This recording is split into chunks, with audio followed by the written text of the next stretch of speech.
Je vous le disais en titre, au cœur des polémiques, la CFMC fait face à une crise de succession opposant ainsi les dirigeants de Brazzaville et la famille biologique du couple Olengue. Les fidèles de Brazzaville fustigent la volonté malsaine de Paul David Olengue de vouloir exercer son autorité sur l'Église alors que Brazzaville n'a aucun lien juridique avec Kinshasa. Les assises nationales et relatives sont prévues du 10 au 20 novembre pour préparer la sortie de crise. Suivez. Il mise sur le dialogue pour espérer régler tous les problèmes qui le minent. Le ministère chrétien du combat spirituel de Brazzaville organisera du 10 au 20 novembre prochain des assises nationales permettant de discuter sur toutes les questions inhérentes à sa bonne gestion. L'information a été dévoilée à l'occasion de la conférence de presse animée ce 7 novembre à Brazzaville. Tout ce que nous sommes en train de faire là, toutes ces démarches-là, c'est pour que nous puissions répondre au gouvernement qui attend simplement que nous puissions nous retrouver. Et donc, toutes ces démarches-là vont aboutir aux assises nationales où tous les enfants du Congo vont se retrouver. Vous allez vous poser la question, mais papa, mais comment le cordon n'est pas là et vous allez anticiper? Il y a les statuts et les règlements intérieurs qui régissent le ministère chrétien du combat spirituel.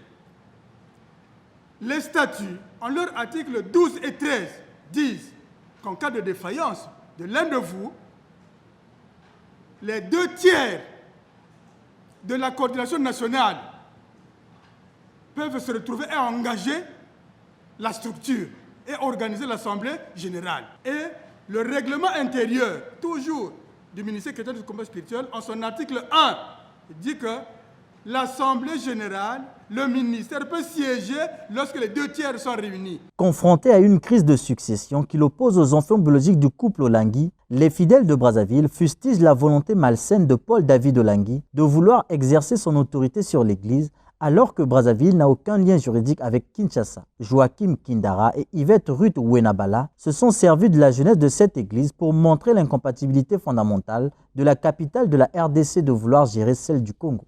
Il n'y a pas un texte juridique qui fait que nous soyons assujettis à Kinshasa ou que nous puissions donner le mot Carmel à Kinshasa. Non, nous ne partageons rien avec Kinshasa. Rien. Ici, nous avons le récépissé du ministère chrétien du combat spirituel. Ici, c'est 1901. Donc, elle est congolaise. Donc, Kinshasa n'a rien à voir avec la gestion de cette organisation ici. Mais nous devions du respect envers nos parents, c'est pourquoi nous travaillons ensemble. Ici, c'est l'Assemblée générale constitutive de l'association qu'on appelle Ministère chrétien du combat spirituel. En bas, vous avez deux signatures. C'est la signature de Papa Kindara et la signature de Papa Ndongo. Il n'y a pas la signature de Papa Olengue. Non. Donc Guy ne peut pas prendre une note dans laquelle il veut parler des Brazzavillois, des Congolais. Non, absolument pas. Pourquoi? Sur quelle base il va le faire? À cet argument, les défenseurs de Brazzaville ajoutent qu'aucun enfant biologique du couple Olengue n'a reçu une formation sur le combat spirituel pour prétendre diriger l'Église. Nous osons espérer que vous avez suivi ce que nous avons fait avec DRTV, où c'est Maman Olengue qui parle, qui dit si je meurs, ceux qui vont remplacer, ce sont les enfants spirituels. Maman a dit, ce sont ceux-là qui vont continuer l'œuvre que je laisse. Parce que mes enfants aujourd'hui ne sont pas là. Si mes enfants intègrent le rang de ceux qui sont spirituellement formés, alors ils vont être avec eux. Mais malheureusement, nous avons constaté que jusqu'au décès des parents, les enfants n'étaient pas là.